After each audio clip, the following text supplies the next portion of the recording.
வணக்கம். நிலா kitchen. Festival சீசன்லாம் ஆரம்பிக்குது. நம்மளுக்கு கொழுக்கட்டை இதெல்லாம் நம்ம இப்போ செய்கிற டைம் வந்துச்சு. அதனால ஒரு மெத்தடில் உங்களுக்கு நான் இப்போ போட்டிருக்கேன். இதேமாரி நீங்களும் செஞ்சு பாருங்கள். செஞ்சு பார்த்துட்டு எப்படி இருக்குன்னு ஃபீட்பேக் கொடுங்க. வாங்க இப்போ வீடியோக்குள்ளே போகலாம். ஃபஸ்ட்டு ஒரு டம்ளர் பச்சரிசி ஊற வச்சு எடுத்துருக்கிறேன்.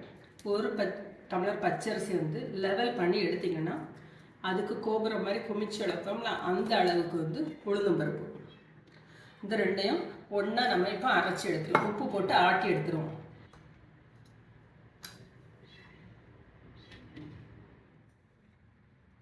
நம்ம அரிசி மாவை இதேமாரி திக்காட்டு ஆட்டி எடுத்துடுங்க. உப்பு போட்டாச்சு. இது அப்படி இருக்கட்டு. ஒரு மிக்சி ஜார் எடுத்துடுங்க. அதில் 1 டீஸ்பூன் அளவுக்கு ஜீரகம், 1 இன்ச் சைஸுக்கு இஞ்சி, ஒரு 3 பச்சை மிளகாய். இதை லேசாக அரைச்சிட்டு அதோட 1 கப்பு உளுந்தம்பருப்பு ஒன்றும் பாதியமாக அரைச்சி எடுத்துக்கிடுவோம். நம்ம உளுந்து அரைச்சி எடுத்தாச்சு. பாருங்கள், 1 பாதியை தான் அரைச்சிருக்கிறோம். இப்போ இதோட இதுக்கு தேவையான அளவுக்கு உப்பு, பெருங்காய பொடி எல்லாம் சேர்ந்து நல்லா கலந்துருவோம்.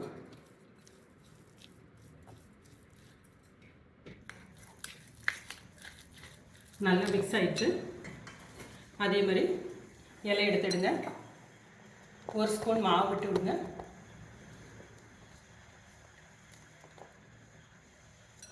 ரெடி பண்ணி வச்சுருக்கிற உளுந்தம்பருப்பு பூரணம் அதுவும் இதோட சேர்த்துடுங்க. அப்படியே மூடிடுங்க. இப்போ ஸ்டீமரில் வச்சு எடுத்துடலாம். இதை ஒரு 15 நிமிஷம் ஆவியில் வேக வச்சு எடுத்துருவோம். அடை வந்து ரெடி ஆயிடுச்சு. நல்லா வெந்துச்சு. இப்போ ஆஃப் பண்ணிடலாம்.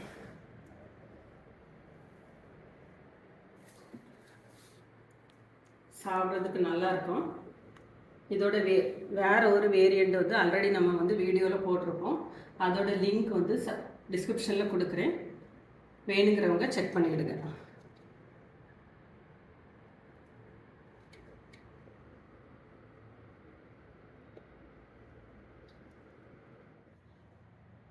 இப்போ பாருங்கள், நல்லா ஸ்டீம் ஆகி நல்லா வந்திருக்குது. இதே மாதிரி நீங்களும் செஞ்சு பாருங்கள். இதோட வேரியண்ட் வந்து இலை அடை வந்து ஆல்ரெடி நம்ம டிஸ்கிரிப்ஷனில் கொடுத்துருக்கோம். அதையும் நீங்கள் செக் பண்ணி பாருங்கள். உங்களுக்கு எப்படி பிடிக்குதோ அதேமாரி செஞ்சு பாருங்கள். இது ஒரு ஈஸி மெத்தடு. இல்லைன்னா மாவு கிளறி தட்டி நம்ம வைக்கணும். இது வந்து லிக்விட் பேட்டரில் நம்ம பண்ணுறோம். தேங்க்யூ.